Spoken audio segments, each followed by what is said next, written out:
Hi, how's everyone doing? Continues, it continues. Continues to be all the things for me personally, I'm sure for all of you as well.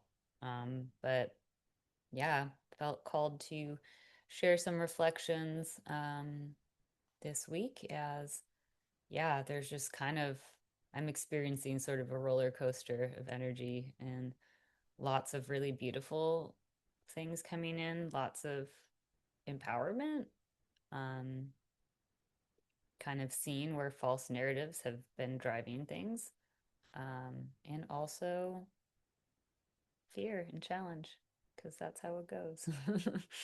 um, yeah, so, but I personally am feeling a lot more relief now that the sun is in Taurus and Mercury's in Taurus. Oh, Taurus. Like a warm blanket. Um, yeah, all of the Aries intensity is a lot. So today we actually have the moon in Aries, uh, which is intense. Perhaps for our emotional experience, emotions are going to be kind of hypercharged. Uh, at the time I'm recording this, the moon is right in between, interestingly, Saturn and Neptune in the sky. So, yeah, kind of like, how do we feel about the illusions being perpetuated by our leaders on the global stage? How do we feel? What feelings are being awakened by, those who lead the systems and structures, Saturn, that our societies are built within? There's a lot of illusion and delusion and deception and um, yeah, stories that are being told. Those are all kind of Neptunian, unhealed Neptunian words. Uh, there's probably a lot of feelings that are coming up as a result of all that. Can we be with them? Oh, can we be with them? Mm. It's hard to admit that stories about what we thought would save us maybe aren't true. And yeah, I mean, capitalist global northern culture has a lot of, we really like a messiah story. There's a lot of beliefs about someone coming to save us. And this gets perpetuated across all kinds of spheres, right? Like, this is in religious mythology, obviously, Jesus and of the Abrahamic faiths. There's this idea that like the right job will save you, that the right relationship will save you, that um, making a lot of money or achieving a certain position or status in society will save you, that like once you get this, you'll be happy. All based on the kind of fundamental premise that we are not enough on our own. That we are incomplete, that we are broken, that there is something wrong with us that needs fixing. Because that's how you sell people stuff, right? um, Make them believe that they're deficient in some way. Yeah, and that you have the answer. Um, these storylines get perpetuated in our families oftentimes as well, of needing to prove your worth. Uh,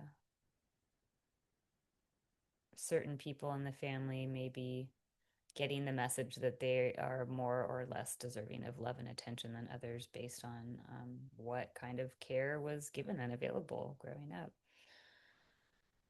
Lots of stuff to face, yeah. So, in evolutionary astrology, I've talked about this before, but um, it looks a lot at Pluto in the nodes of the moon, nodes of multiple planets, actually, but that's a rabbit hole I'm just now getting into. So, um, yeah, kind of the basic premise. being that our souls are continually seeking evolution. Pluto's kind of the main character in this story because Pluto is the Lord of Transformation, the Lord of Compost, as my teacher Lawrence Hillman says. Pluto is the great recycler. Um, Pluto encourages us to keep changing, keep shifting, reminds us that nothing is static, reminds us that everything dies, but also from that, everything is born again. So, he's not just scary god of the underworld. He's here to make things new again. The compost that is made from the decaying organisms is what allows in spring, like is happening in the northern hemisphere right now, allows the new shoots, the new life, the new growth to come forth from the earth. So yeah, he recycles our kind of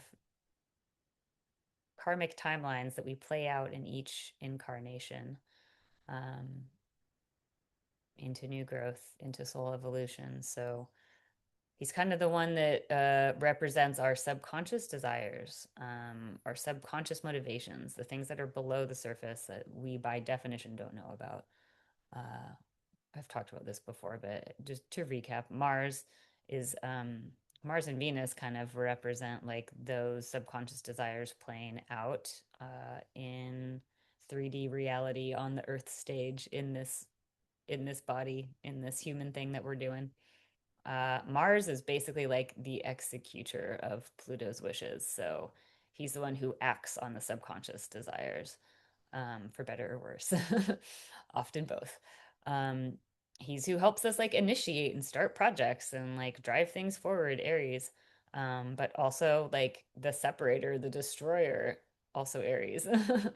um, yeah, he can represent, kind of us in our most primal instinct expression of I just want my needs met. I need to, fuck and fight and eat and sleep and like just these basic like a baby, everything on the surface, like my needs must be met. And that can be kind of to the exclusion of all other things around you. You could forget that there's other people who you have to consider when you're trying to get these needs met, right? Venus kind of represents the desires that we are conscious of, which are still motivated by Pluto stuff below the surface, but the parts that have come into our conscious awareness as, kind of ego trips, baby, as Ram Dass would say. Ram Dass feeling very present for me today. Yeah, because is really a teacher that gives us full permission to be human. And I think that is his greatest gift. And that is like what the whole evolutionary Pluto Mars Venus story is all about. The nodes of the moon come into this as well, um, which, yeah, I've talked about this before, but again, I think it bears repeating. Also, are represented in like Buddhist and Hindu cosmology uh, as the karma and dharma points. So they're part of this story too.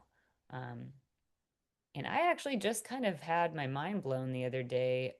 I have been looking at the nodes, karma, dharma, even this whole concept, right, as like part of, like, really as like a soul mission, as something that like my deepest self that transcends the lifetimes, like that's the thing that I should be moving towards, right? That my dharma is like the mission with a capital M.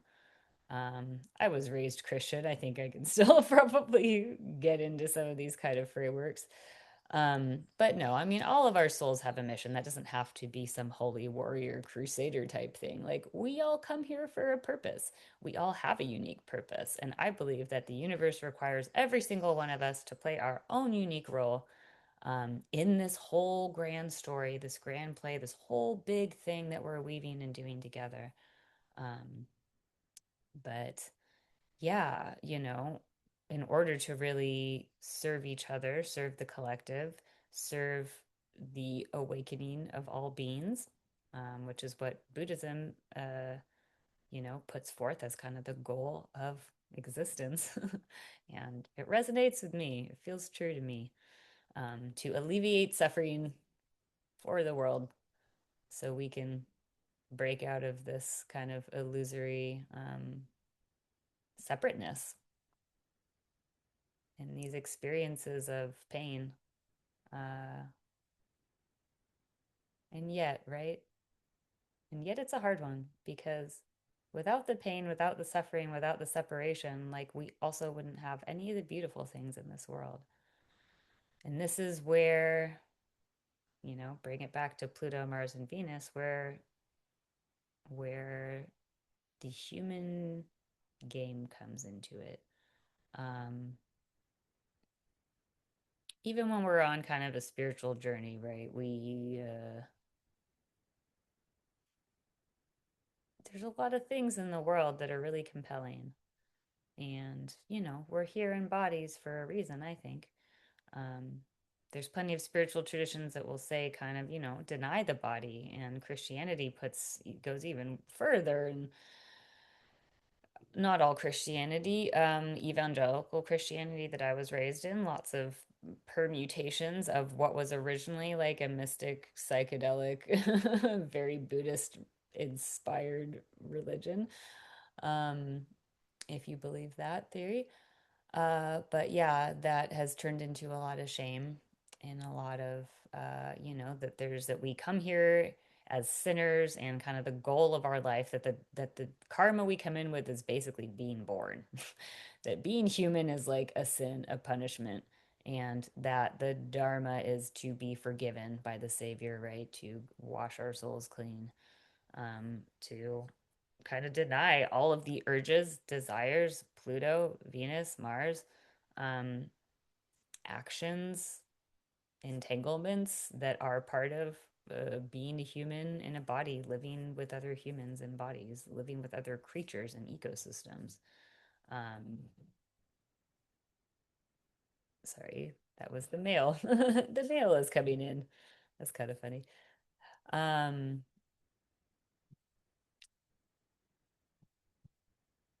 Apparently there's something very large coming in the mail slot. Sorry. Um, yeah, so mm, we can get hooked in these patterns and stories and attachments that we're playing out on Earth. Um,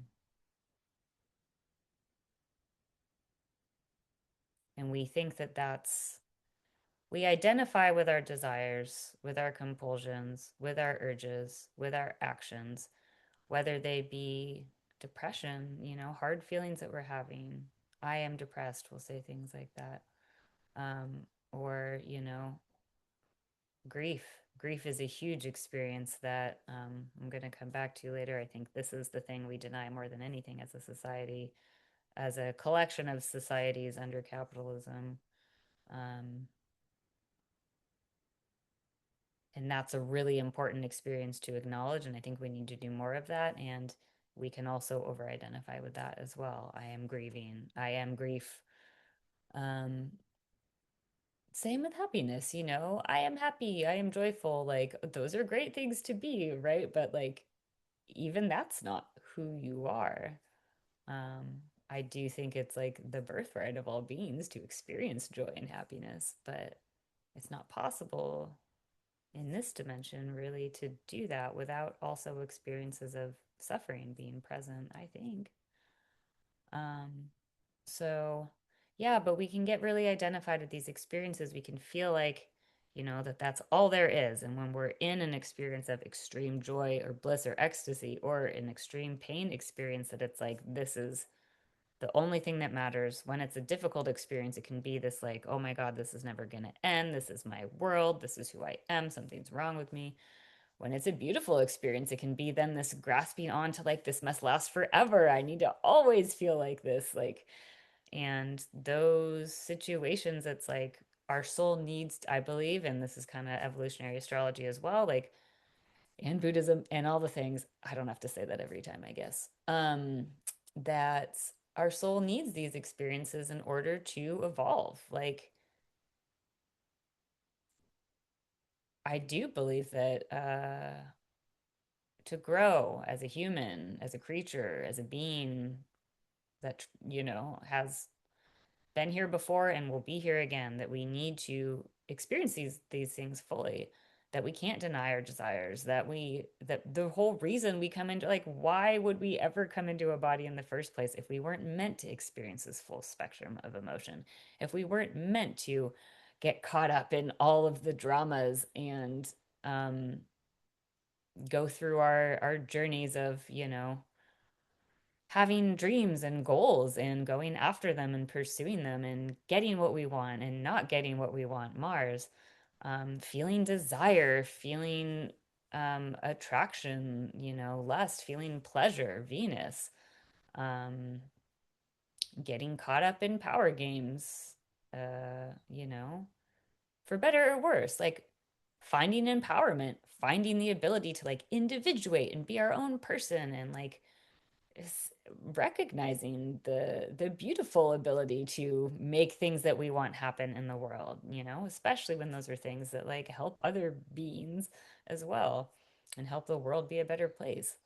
Um, but yeah, obviously we can get caught up in these power dynamics. That's a Pluto thing of we feel disempowered by the systems and structures, Saturn, or we fall into the illusions of, the narratives again that those systems and structures perpetuate on us, Neptune, or we get lost in, addictive patterns and behaviors or kind of, experiences of wanting to merge with the oneness again, which are beautiful. This is all Neptune stuff, but then maybe getting lost in it. You know, there's there's a lot of value in having experiences that like dismantle the ego, psychedelic experiences, food and drink experience, sexual experience. Like these are all important parts of being human. And I do not think that we should demonize any of them. Um, they can just become a problem when we overly identify with them or we think that's the only way that we can experience connection, love, oneness. When we feel like we don't have power, we don't have insight, we don't have whatever, unless we have the substance providing it to us, like, oh, I can't function without my coffee, or like that we think we can only feel spiritually connected if we're having a psychedelic journey, or like the only way to experience pleasure is like through another person sexual experience, or and like these are all experiences that like all of us struggle with, right? It's part of it, yeah. And this kind of ties back to the nodes as well. So the nodes in your birth chart, again, the south node represents karma. So not punishment, but karma means action, the result of the actions taken by you across multiple lifetimes, taken by your relatives, taken by the society, the culture, all the other things in your environment that creates the scenario in which you come into the world. Karma is just basically like scene one of your life in this body.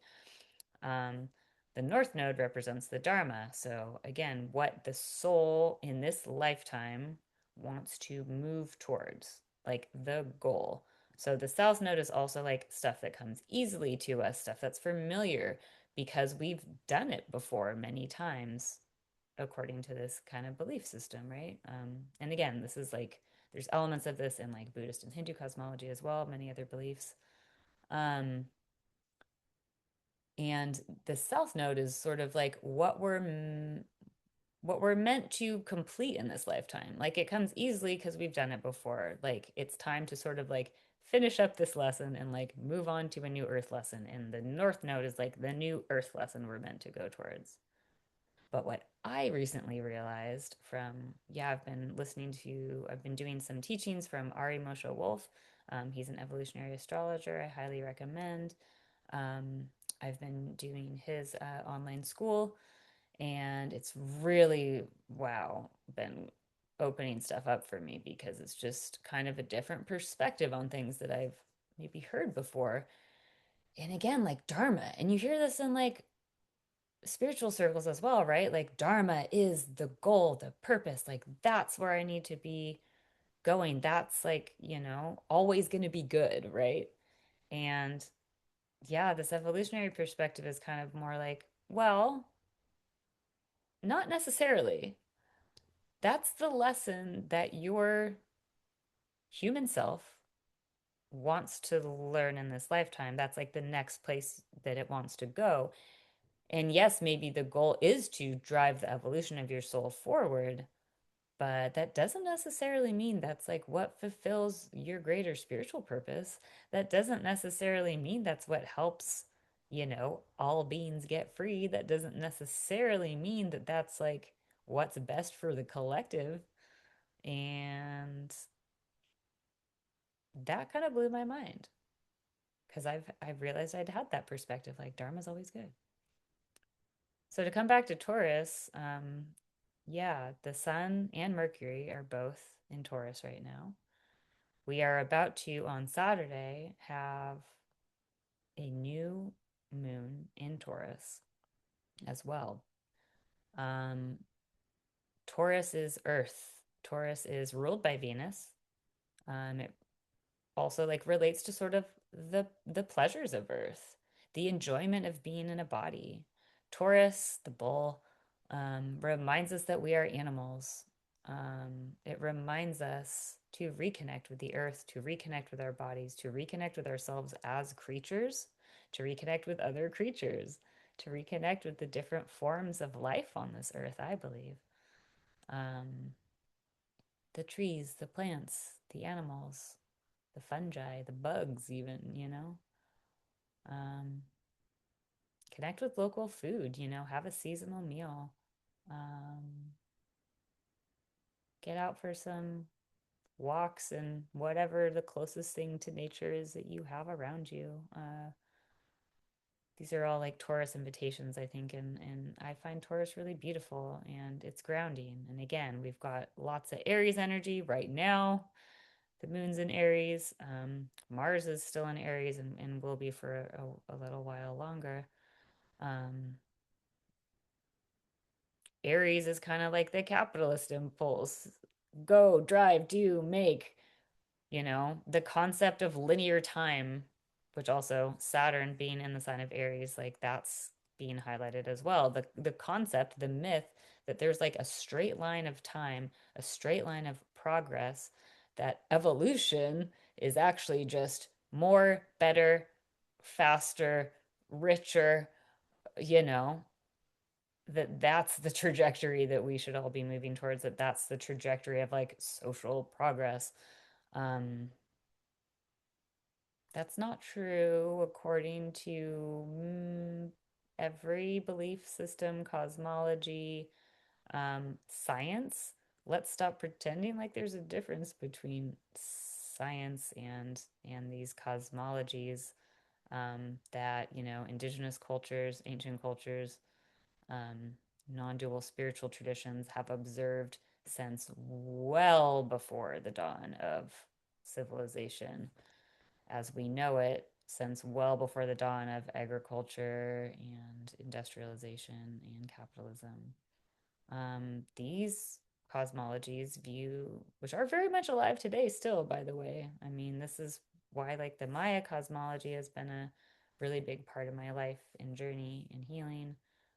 Still practiced today by many people across, you know, places like Guatemala, where I just was very blessed to spend a few months working with my teacher, Mark Elmy.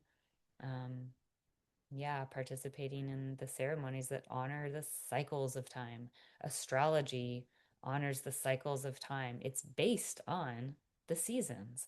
The zodiac is also the wheel of the year. Aries is also representing in the northern hemisphere spring, in the southern hemisphere fall. Either way, it's the beginning of a new generative cycle. We're just moving in circles. We're just moving in circles, always.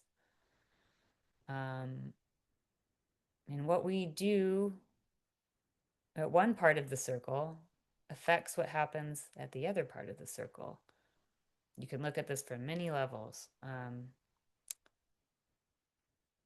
In the zodiac, in astrology, when we talk about one sign, we automatically invoke its opposite because it's a circle, right? So on one sign, here's one side of the circle, here's a sign. On the other side of the circle, there's another sign. And that sign on the opposite side of the circle always signifies like the opposite traits in many ways, but complementary as well of the sign, that it's opposing. Um, they each represent sort of like lessons that they can help each other learn. It's really beautiful. Because it's each stuff that the other one doesn't have naturally, maybe inherently. So with Taurus, the opposite side of the zodiac is Scorpio. And if Taurus is like comfort, earth, grounding, pleasure, this is safety, soft blankets, um, and can be stubbornness as well, right? So that's like too much earth, too much groundedness is like resistance to change, fear of change. Like, I'm just gonna hide under the covers with like my ice cream and my TV shows, or, whatever your personal things may be. There's nothing wrong with ice cream or TV shows. And like, I love me some ice cream, so no judgment. But again, if we're hiding from the world, if we're abdicating responsibilities, um, because our heels are dug in, like that's not helpful, right? Scorpio's the opposite. Scorpio's like the roto-rooter. Scorpio's gonna, it's the scorpion that burrows down to the depths and digs things up, brings them up to the surface. So in modern astrology, Scorpio is ruled by Pluto because, again, Pluto's the subconscious. So the Scorpio, the scorpion, goes down into the underground, aka the subconscious mind, aka the other realms of the dead, of the more than human, of the things we can't see, and brings stuff up to the surface to conscious awareness. Really important part of the evolutionary process, really important part of it's kind of the whole thing with trauma healing. That's like what it is. um, and a really important part of social change. Also, that's kind of the whole thing. Um, Social justice work, liberation work. We have to see the ugliness of society in order to heal it. So that kind of brings us back to Saturn, Neptune, and Aries, which again is just the signature that we're going to be experiencing for a long time. Also, right now, we have, which is Wednesday, we have the moon um, exactly trine with Pluto. The moon is in the middle of this kind of configuration that's unfolding. I've talked about before, we'll talk about it again later. It will be exact over the summer, but the outer planets grand trine. So basically, Pluto in Aquarius, the Saturn Neptune conjunction in Aries, and Uranus and Gemini are all going to form, well, they're already forming this big triangle in the sky. A triangle means that things flow easily. No judgment on that one way or the other. It just whatever the energy is that's flowing in that circuit in that system, it's gonna flow unobstructed. So yeah, Pluto wants to compost, bring up from the depths the things about our societies, cultures, structures, system. That's Aquarius, that's Saturn. Um, that aren't working. Pluto is also retrograde in Aquarius right now. So we're like looking all the way back at like, here is what we've done. Here is the result of all of these centuries of, you know, Pluto and Aquarius as well. Like we're in a long process of moving out of the age of Pisces, which is like the age of Abrahamic religions. It's the age of industrialization. It's the age of capitalism. It's the age of like individualist culture. It's the age of colonialism. It's the age of all of those things that make our culture that we live in as people who live in capitalism. Um, and I feel like it's kind of putting those all in front of us and being like, here's what you've done. How is it working? And for better or worse, right? It's not like it's all bad. There's plenty of beauty and joy and wonderful things and art and connections and movements and all of that that's taken place in this context as well. But like Pluto retrograde is not having judgments about that. It's just like, here it is. Look at it. Um, the Saturn Neptune conjunction in Aries, again, like what's been an illusion? What's actually the truth? What structures have we built? What need to be torn down? What need to be carried forward? Like, again, what dreams can we give structure to, but also like what illusions need to be dismantled? Um, and then Uranus in Gemini, the other part of that equation there. Um, what, yeah, Gemini and Aquarius, like I feel like there's a lot of similar characteristics between them, like collective oriented, kind of ties to technology. And this is also Uranus. And as I talked about in a previous video, like Uranus is also like a queer planet, a trans planet. Paul Preciado, a very influential trans writer, um, wrote this book called An Apartment on Uranus and identified as a Uranian that's based on this historical anecdote about basically a gay author from the 1800s who was like, didn't have the words quite for trans yet, but was like, well, I'm not a man and I'm not a woman, really. I'm from Uranus. And people from Uranus are attracted to, I mean, they were still using the binary gender framework, very heavily. People from Uranus are attracted to the same gender. I am a man's soul trapped, or a woman's soul trapped in a man's body, and that's why I love other men. Revolutionary for the time. You know, we've expanded beyond that now, but yeah. So Paul kind of in this book takes that to the next level, right? That's like, yeah, Uranus is about shock, surprise, lightning strikes of realization, of innovation, of like tearing down the old structures in a second. Um, Not necessarily rebuilding them, but maybe. But sometimes it's also the technological solutions or the revolutionary ideas that will come in and replace whatever's been torn down.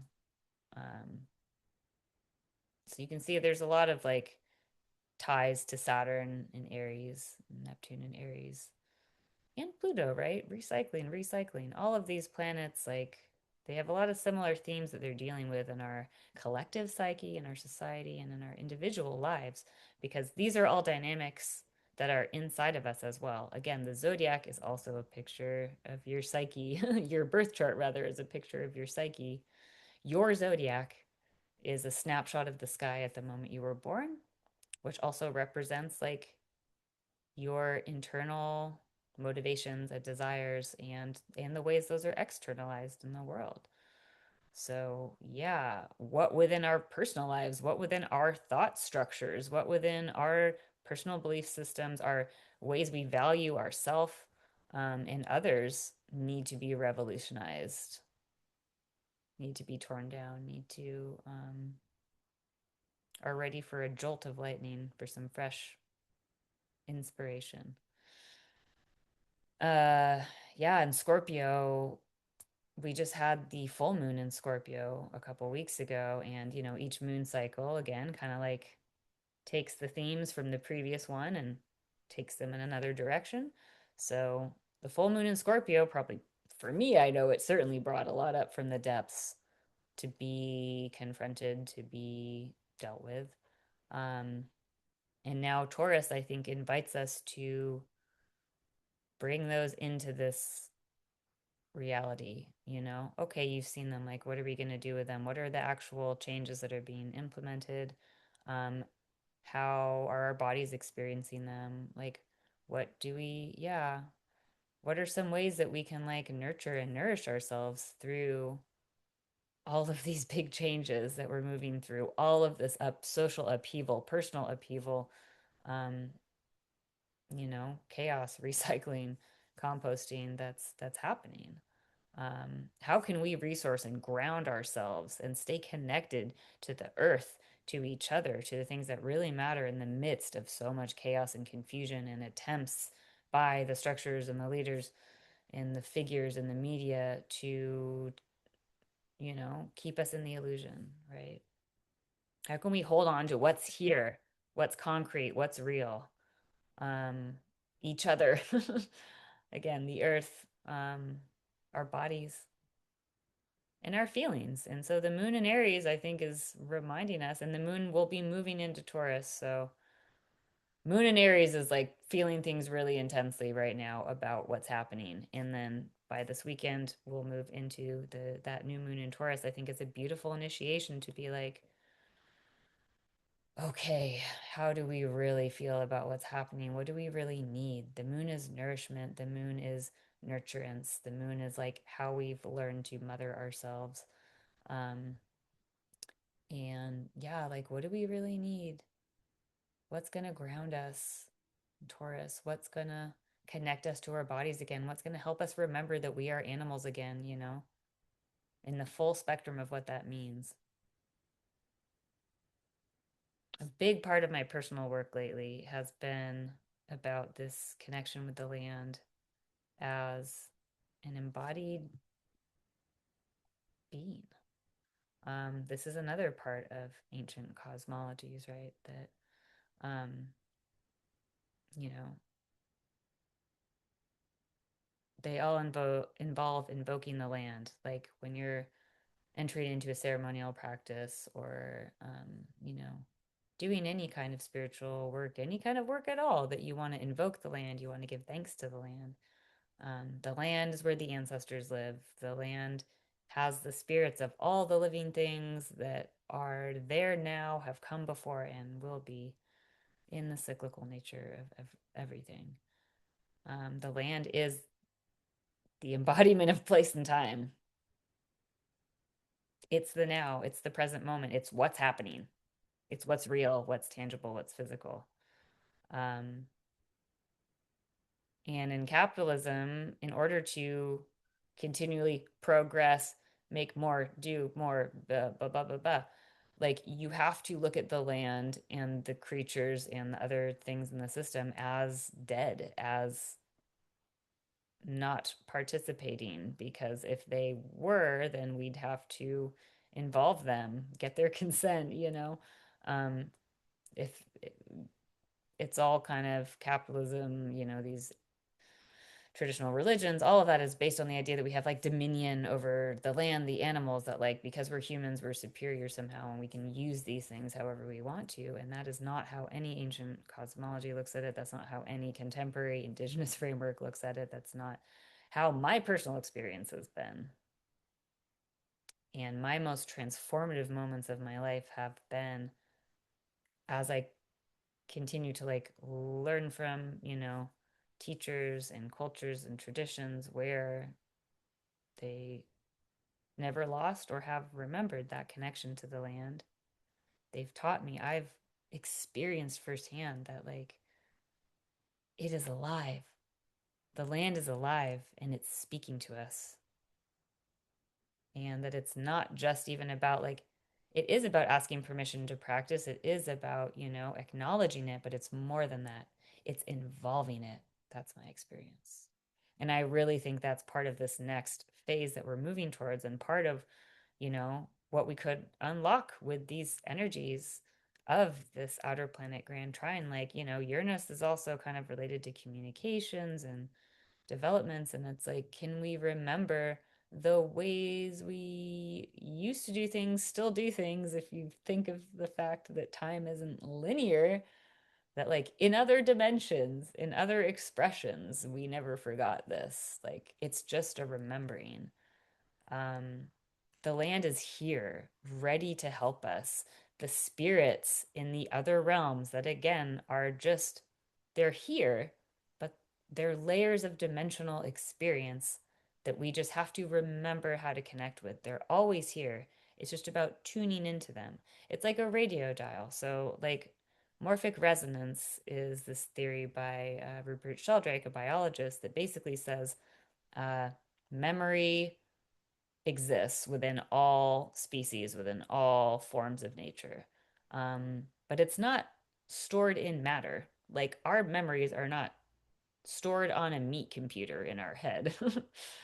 They're actually stored in the cloud. Makes sense, right? Just like we have cloud storage for our computers and our devices, there's cloud storage for the experience of all living things on Earth, is basically this. And there's kind of different like subfolders, subdirectories that like different species have, where you can access the collective memory. Like Jung talked about this as well, the collective unconscious, that like it's not my memories, my experience. Like I'm one file in the folder of humanity's memory, humanity's experience. That's why we relate to each other so deeply when we find people that have similar experience to us. Morphic resonance says that like the more similar we are to other beings, the more memory that we share. Um, and so that we're basically just like accessing a certain folder or file in our shared drive whenever we remember something, whenever we have an experience. Um, and that as such, there's also, we're also part of the collective memory of the earth. We share collective memory with the animals. We share collective memory with the plants and the fungi. And we share collective memory with the dead, with the beings that are not in bodies anymore, but they're still presences. It's just like, what folder are you accessing? What lens are you seeing things through? What's the screen that's projecting it out? Um, and that is why people have these experiences all the time of seeing dead loved ones, of feeling them, of communicating with them. Um, yeah, the land is speaking. We just have to remember how to speak to it. And all of these beings, all of these things, I have experienced this now personally. They are just waiting to help us. They are waiting to collaborate. They're like, where y'all been? We've just been waiting for you to catch up and like, let's work together and make things better for everyone. Um, and in denying them, they don't go away. They're still there. Everything in the subconscious doesn't go away when we ignore it. In fact, it gets stronger and it tries harder and harder to get our attention. That's when we have things like accidents, injuries, illnesses. That's when all these kind of unsavory things come out, when we're not facing them, when we're going into our Taurus cave or our Neptunian, addiction, or our Venus, blinded by our desires, or our Mars, like, I must make this happen. Um, it means we're not acknowledging something that's trying to get our attention, and it's probably that we're really sad. That's what I often find when I really am able to get quiet and get at like what's really going on here. It's sadness, it's loneliness at the separation that we can experience sometimes, right? Because as humans in bodies, we're we're not part of that big primordial soup actively all the time. Like we never lose that. We're never alone because we are all of these things. We are still connected to, again, all of the other parts of this whole universe. But to have the experience of being a person in a body, we've separated on one level, in one dimension. We've separated. And that's a grief and that's a loss. And then there's all the other losses and griefs that we experience as these beings as we go through our journey of karma and dharma, of having desires and going after them and getting them or not getting them, loving, losing, you know, victory, challenge. Um,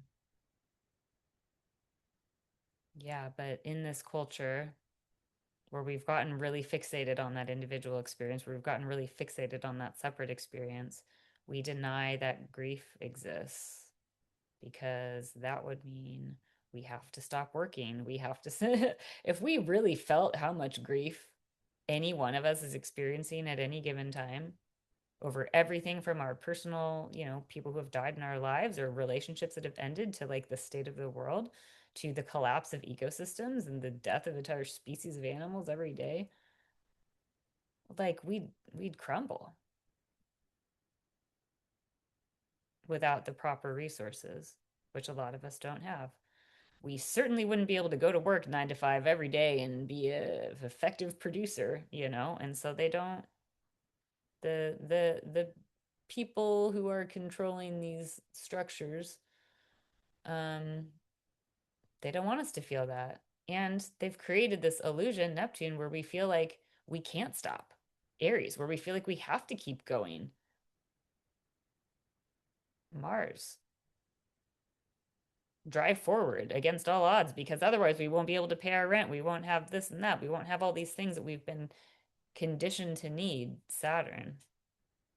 Um, and yet, also, we all have responsibilities of various kinds. And like, there is a practical reality to like, yeah, we have to be able to provide for the people who rely on us and the things that rely on us. Um, but how could we do that differently? I think is really the invitation. What are ways that we can help each other, that we can have collective solutions, that we can like barter and exchange things maybe instead of this individualist, I have my resources and my wealth and I purchase the things I need. And yeah, what if instead we like, I've been trading services with people a lot lately and it's been really beautiful. Like creating more opportunities for things like that to open up, I think is really important. But I think, yeah, and I've been working in this grief container that La Murad Owens is hosting. He's an amazing, yeah, Buddhist Lama, queer Black man from the American South, leading beautiful containers and spaces online that really kind of bring together all the different, weird shit that I'm into. I thought I was the only person doing it until I discovered him. Bringing together, Buddhist practice with like, you know, social activism, like with ancestor work, with land work, with medicine work, with all kinds of things. So he's hosting a year-long grief container, and it just started. I'm sure you could still join it.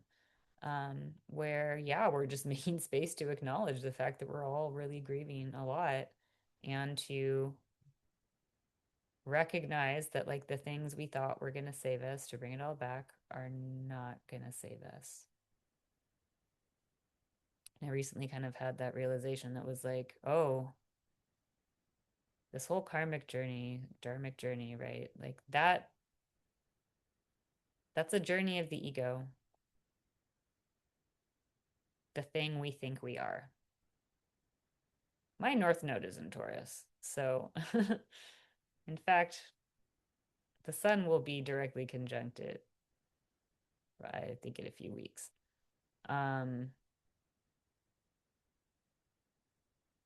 it's in my seventh house as well of relationships. So I've been under the impression that really like my ultimate goal is to ground in relationship. I do think that's true. I think that's kind of the ultimate goal of being human. But it's got to be about even more than that. Sometimes there's got to be an element of self-sacrifice for the greater good. Sometimes it's not all about the Taurus comforts. Sometimes it's not even about the relationships. Like it is. But if you're looking at the bigger picture, the relationship with the earth as a participatory sentient being, the relationship with all creatures, the relationship with yourself and others across multiple timelines that are bigger than this life. Like, what if we could zoom out? The outer planets invite us to do that as well and look beyond this lifetime. What sacrifices do we need to make collectively, personally, to become more liberated? We might have to give up some of these comforts, Taurus, to really change. Paul Preciado in that Apartment on Uranus book says, I resisted fluidity because I desired change. he didn't want to, he didn't identify maybe so much with like the non-binary gender fluid categorization. And yet he does because he talks about having how we all have these different experiences on the spectrum of masculine and feminine where it changes day to day, moment to moment, even. But he really felt called to change definitively Mars, to separate from the previous identity that he was given, that he was told he was, the thing he was told he was by the structures, Saturn, the illusion, Neptune, and that he wanted to transform Pluto, not float between, but change. And I think that's a big invitation of this time that we're in right now. Like, yes, fluidity. I mean, I still identify as a fluid person, but I'm also moving more towards change. And there are things about our society that really need to change. And there are things about all the patterns that we all do every day that really need to change. There are things about my personal life that really need to change, that can't be fluid anymore, like being a nomad. That's no longer supportive to me.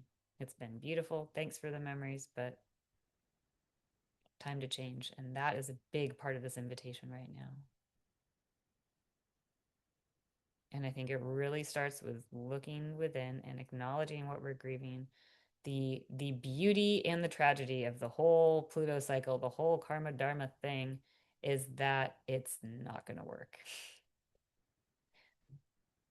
The desires, the pursuit of them, the fulfillment, anything to do with this earthly reality, frankly, none of the things they promised us, the money, the car, the relationship, the family, even the spiritual practice, even like the spiritual practice ultimately isn't going to save you if you don't experience directly for yourself the oneness, the freedom that is available to all of us. We've just forgotten. If you don't feel the active participation and love and collaboration of the land, the planets, some of my most transformative experiences have just been looking at the moon, communing with her, and feeling that that's a part of me, that's part of me, that is my body up there, being on the land and in the forest and feeling that this is my body down here. And when I die, I return to it, but I also never leave. Um, if you haven't been able to feel that for yourself, no spiritual practice is ever going to save you either. And like, thank God, because that would mean that we were relying on all these other things to be okay. And also, that's a huge grief. Like, fuck, it's not going to work, is it? None of it's ever going to work. All the chocolate in the world is not going to save me, not going to make me ultimately get free. The best relationship in the world is not going to make me get free. It all ends. It's all passing. Yeah. And I recently I've been dealing with, grief around my own dad that I've lost and had a beautiful moment come in the other day where I realized that like, yeah, thank you. Thank you, grief. Also, like, fuck you. It hurts so bad. And also, thank you, because it means I really loved them. And I still do. And they're still here. But, like, it's not the same. The beauty is that we are always connected to everything we've lost. And also, the pain is that it's not here anymore. And can we hold all of it? I think that's the moment we're in. We can, but we need to help each other. We can't do it alone. And we were never meant to. Wow, this turned out to be way longer and more in depth than I thought it was. I hope it's helpful to some of you. I hope some of it resonated. I hope somebody watches it all the way to the end. And if not, it wanted to be said anyways. So if you would like to explore any of the things I've talked about in your personal chart more, if you, yeah, want to look at kind of, there's ways we can see indications as to, your karma, your dharma, the purpose that is motivating you in this lifetime. Any facet of anything that I've explored, everything that's happening in the sky is impacting each of us in a unique way based on our unique configuration. And no two of us are going to experience the current energies, the current transits that are happening right now the same way. So if you want to dive into that further, my books are open. I'd love to hear from you. And yeah, I've got some really exciting collaborations in the works as well. Going to be leading some events coming up here. Yeah, so just stay tuned and until then, be well.